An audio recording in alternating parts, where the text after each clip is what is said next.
Welcome back to Reading Bear. Today, we will take a look at some new potty revenge stories. And if you enjoyed my content, please don't forget to subscribe to my channel and post some bear emojis in the comments. Let's go! The first one is titled, "Won't pick up your dog's poop and then steal from me? Move out then." So this happened at the last apartment complex I lived in. Sorry it's so long. My so and I were renting a ground floor unit at a really nice apartment complex. I wouldn't say it was a luxury apartment or anything, but our ground floor unit had a little patio off the back that led out into a really nice courtyard area with hammocks, a walking path, outdoor fireplace, seating area, etc. A lot of people walk their dogs out there or let their kids play out in the grass, including us. We have a 1-year-old cane corso. We got her when we'd been living in the unit for about 2.5 months and she was only 8 weeks at the time. She's a really good dog and we trained her well. We could let her out to go potty and she'd come right back even if there were distractions, people, dogs out. We always stood on the patio and watched her anyways because our pet agreement said we couldn't leave our dog unattended. Then we'd go pick up her poop right away if she pooped, also part of the pet agreement, as I'm sure is standard at most apartment complexes. We kept a small step trash can outside specifically for her poop bags because we didn't want to throw them away inside, and the only outside trash cans were on the other side of the building, which I agree is super dumb. It really was a small trash can, like the kind you'd tuck into the bathroom between the toilet and the wall. We also had her poop bags hanging on our patio door handle for easy access so we didn't have to hunt for them every time we needed them. This lady and her kid moved in on the ground floor in our building, 2 units down from us. No biggie. We ran into her one day carrying in groceries and my so held open the door for her. She seemed kind of Karen-ish but was polite, and her kid, probably 10 to 11 years old, didn't look up from his phone. Whatever, that's pretty typical of kids these days. They also had a dog, a little black and white fluffy thing, super cute but not trained very well. Don't know what kind of dog, but it was much smaller than our already giant puppy. After about 2 weeks or so, we realized that there were dog turds in the grass right off our patio. We found out the hard way because my boyfriend stepped in it the first time. Luckily he wasn't barefoot. They were clearly not our dog's turds as one. We always picked up her poop right after she went and too. They were very obviously from a small dog, not our 70-pound puppy. We'd been in the apartment about 7 to 8 months at that point and had never had an issue with this, so we figured it was M's little dog. I wrote her a polite note that basically was like, "Hey neighbor. We noticed that some of your dog's poops aren't being picked up and are right off our patio. Per the pet agreement we all have to sign, we all need to be picking up our own dog's poop each time they go. I'm sure it was an accident and you just didn't notice, so if you could make sure to do that going forward, we'd appreciate it. Your neighbors in unit hash." She wasn't home, so I slipped it under the door and went back to my apartment. A couple hours later this lady is banging on my door and gets really angry with me, insists that it couldn't have been her dog and how dare I assume. I felt really bad and I apologized immediately, said I didn't mean to offend her and it must have been someone else. She told me never to bother her with crap like this again, and stormed off. I was like, okay. Not 3 days later, I was sitting on my patio with a book enjoying the cool weather when I see their little dog run out of their back door, no one with it, and it comes over to me. I said hello to the pup because I love pups, and then it took a shit right off patio, ran back home and scratched the door to be let in. I saw her kid slide the door open enough to let the dog in and then closed it again without coming outside to pick up the poop. I was annoyed because here I saw it with my own eyes that it was their dog and no one was even watching it when it was outside. So I grabbed a poop bag, picked up the poop, wrote another less polite note about her kid neglecting to watch the dog or come to check if it had pooped, pick up after it, and dropped the poop bag and the note on their patio right by the door, then went back to my reading. M was quicker to come by this time and stomped right up to me, waving the note around. Then stated that her kid was just a kid and probably just forgot to check. I said I didn't care, her kid was old enough to stand outside for 3 minutes and come pick up the dog's poop. She said, well, there's no poop bags, trash cans on this side of the building, and she didn't feel comfortable making her kid walk all the way around the building for that. The next part is my own fault, in hindsight. I suggested she put a trash can like mine on her patio and leave their own poop bags handy like we do for our dog. She eyed our stuff, huffed some more, rolled her eyes, refused to do anything about the poop and walked off. At this point I was super annoyed. I stalked my patio door for the next couple days as much as I could, just waiting. And sure enough, on day 2 in the evening when I was about to give up, I see the puppy run outside towards my patio. I whipped out my phone, took some pictures of the dog outside alone, not allowed, and the dog pooping, and then took another phone an hour later of the poop still there and time-stamped all of them. Then I sent an email to the apartment office people, who were always pretty nice, and they responded quickly they would give her a warning about it. And sure enough, this lady comes back again, to get mad and yell at me about how petty I was to report them to the office, and now they had a $150 fine for not picking up their dog poop. It's worth noting that these fines were rare. Poop prints were not used at this complex. In order for the office to fine someone for dog poop, they had to have proof it was that specific tenant's dog's poop and that it wasn't picked up. Hence the photos I'd taken and time-stamped. I told her that I had tried to be nice about it with her twice before, and it was her own fault at that point for not abiding by the terms of the pet agreement we all had to sign, everyone who had a dog at least. She went off about how she's a single mum and she works during the day and her precious baby can't be expected to pick up after their dog. I told her that a 10-11-year-old was plenty old enough to pick up after a dog, and that if they weren't responsible enough, then maybe the kids shouldn't be letting the dog out at all. And she should be the one to do it, or maybe whoever is home with him should be looking after it. She got angry, told me I had no idea how to be a single mum, that her mum stays with him during the day and shouldn't be expected to look after her kid and her dog, and she stomped off again. I expected to hear more about it, but I didn't. The ironic part is I am a single mum, my kid isn't my SO's, and I raised him alone for 2.5 years before I met my so yes, I do know how hard it is, and I live 1,000 miles from my closest family, so I never even had the luxury of being able to have my mum watch my kid. Over the next couple of weeks we didn't find any more dog turds off our patio. But we did notice our poop bags were depleting and our trash can filling up way more quickly than usual. I had my suspicions and wanted to test it. We had recently bought some small security cameras for inside of our apartment for different reasons, and I had my boyfriend set one up outside on the patio. We faced it where it could see our door and trash can but didn't point to the rest of the courtyard or other people's units. We respect privacy around here. Sure enough, the same evening my boyfriend set it up, I see the kid walk onto our patio, take a poop bag, walk out of frame, and then come back to throw it in our trash can. Okay. Now I'm upset, but also not trying to fight this lady or her kid. So I moved the poop bags to the inside door handle. It's a glass door so you can still see them, but we always lock our sliding door. Next morning, I hear someone knocking on the back patio door and I go to see her kid standing there looking annoyed. I didn't open the door, I just spoke loudly enough to ask what did he need. He demanded a poop bag for his dog's poop. I said, I'm sorry, but these are our poop bags for our dog and they weren't free for anyone else to use.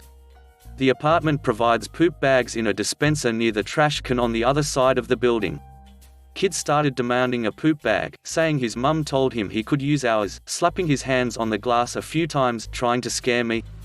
Yes, I'm so terrified of a 10-year-old boy, and finally screaming at me that he's telling his mother on me. I said, fine, go ahead, I'll tell her the same thing. Sure enough, a few minutes later his mum is standing on my patio also demanding a poop bag for her dog's poop. I denied her a bag and asked her to please step off of my patio as she was making me feel unsafe and uncomfortable. My so wasn't home. She told me I was a bratty child, I'm 24, and she demanded I let her use my poop bags as I had already told her she could before. I said no, I told you to get some yourself and do what I do, keep them close by and put your own trash can on your own patio, not use the bags I buy with my own money for my own dog and then fill up my tiny trash can with your dog's poop. I pointed out she could use a plastic shopping bag if she didn't want to buy her own poop bags, or she could use the bags the complex provided on the other side of the building. She kept going off on me and I finally told her if she didn't leave my patio I'd call the police as she was harassing me. The apartment office was closed on Sundays and of course it was Sunday. She acted like she was going to call my bluff, but then my boyfriend got home and walked up behind me to ask what was going on, and she ended up dragging her kid away, again, leaving the poop in the grass off my patio. So once she was gone, I took another time-stamped picture of the dog poop, downloaded the footage from my security camera of her kids stealing my poop bags and throwing them in my trash can, and the footage from them that morning yelling at me and demanding my bags and my denying them, and emailed all of it to the apartment management. I told them that she made me feel unsafe and uncomfortable in my own home, that she and her child felt entitled to come onto my patio and take my belongings. I also went outside, picked up her dog's poop, looked in the trash can on my patio and pulled out the bags with her dog's poop. They were significantly smaller than my dog's poops, as I'm sure any dog owners could tell the difference in poops of a 12-pound dog versus a 70-pound dog. I went and opened all the bags and dumped the poops straight on her patio right outside the door. On Monday, I heard back from the office lady who said she would take care of it. By Friday, there was a moving truck and the lady and her kid were moving out. Pretty sure they were evicted, or at the very least urged to move before a formal eviction process was initiated. After talking to some of our other, much friendlier neighbors, it turns out we weren't the only ones who had been complaining about her. They'd only lived in the complex for like 2 to 3 months before they made so many enemies they were kicked out. Sometimes I think I should feel bad for playing a part in them getting evicted, but honestly I can't bring myself to feel guilty about it.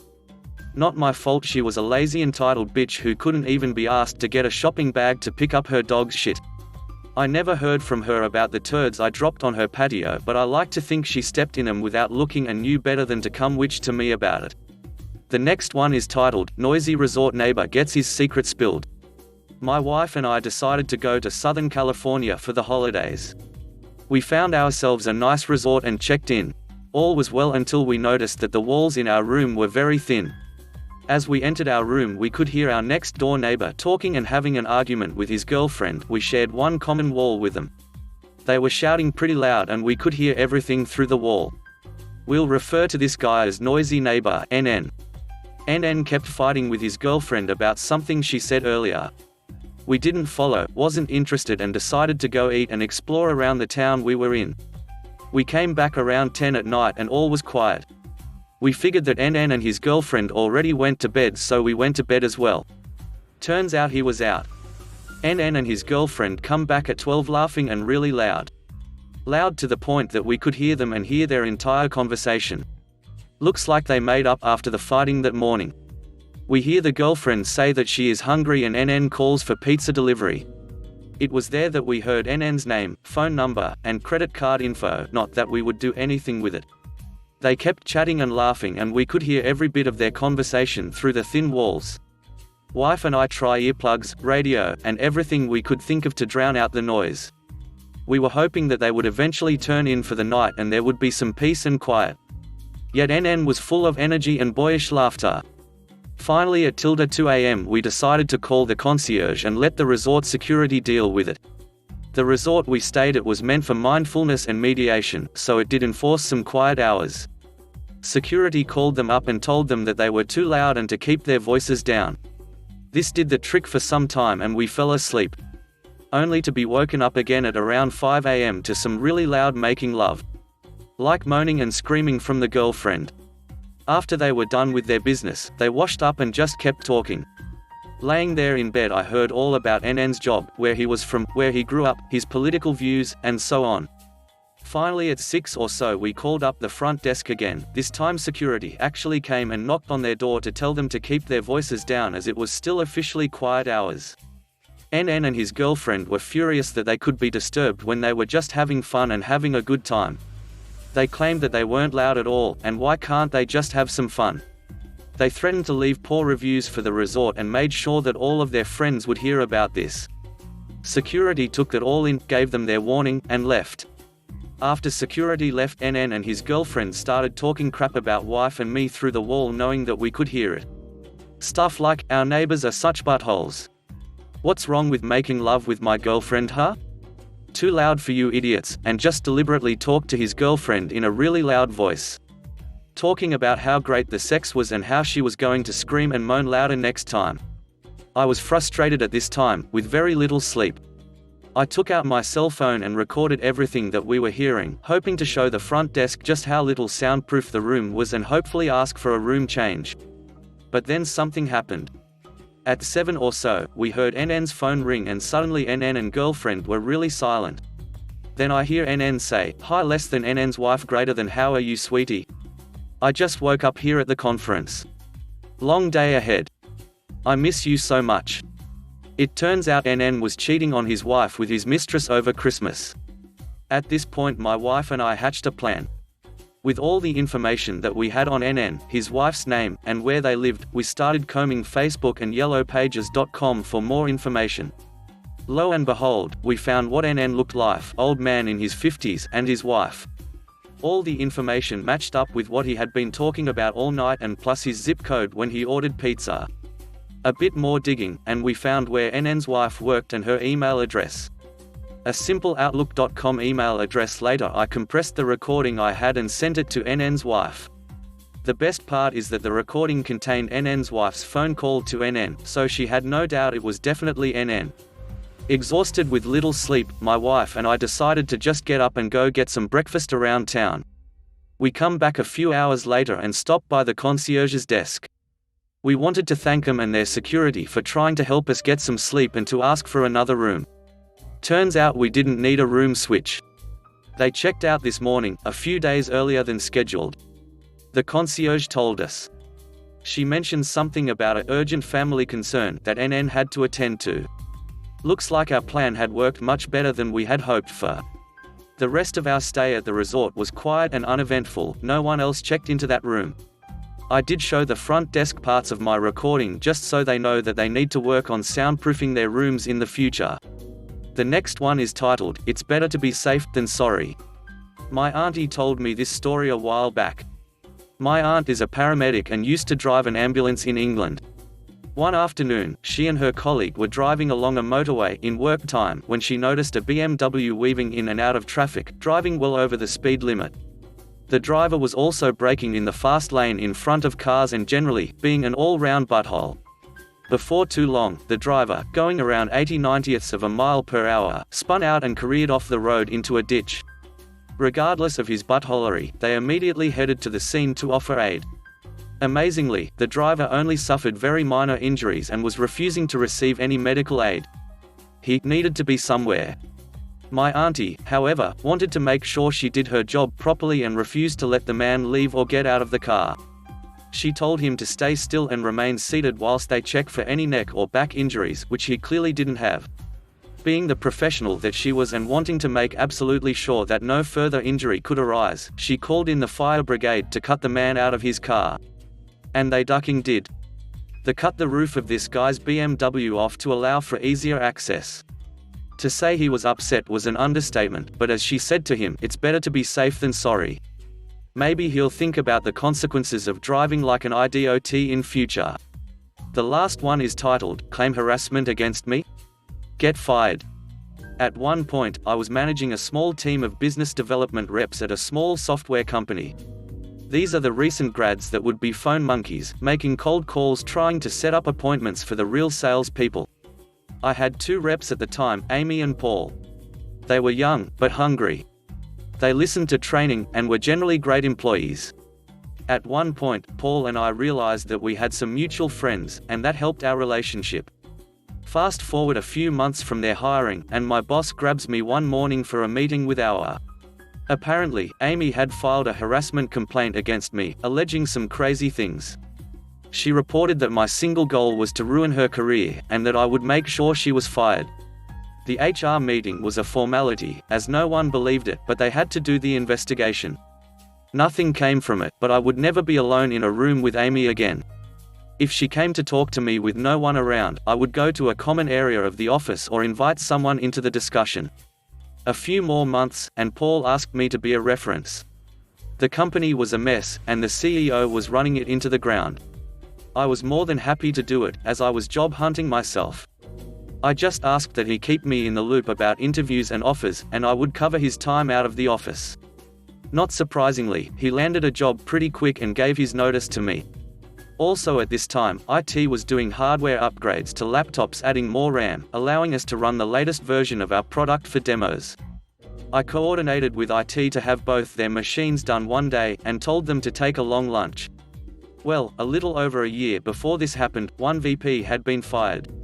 After he left, I learned it was common practice for IT to review all the Skype chat logs from the machine.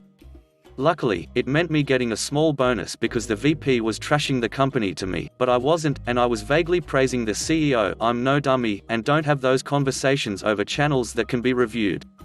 With Paul out the door, and Amy being a lying witch, I asked IT to review their Skype logs during the upgrade, because something seemed fishy.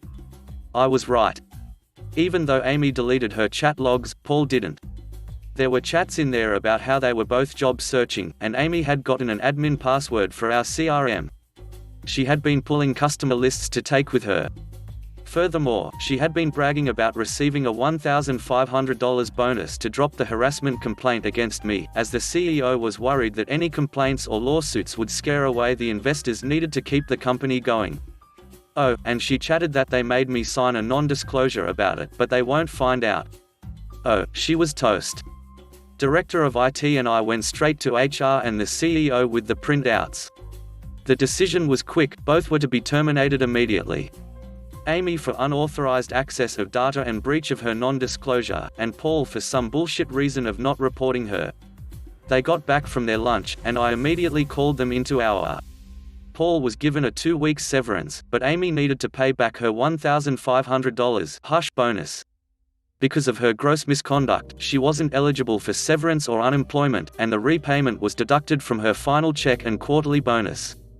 Her exit check was for less than $10. Paul had 2 weeks off, with the severance. We remain connected, but I love seeing Amy changing jobs on LinkedIn every 6 to 9 months. Thanks for listening.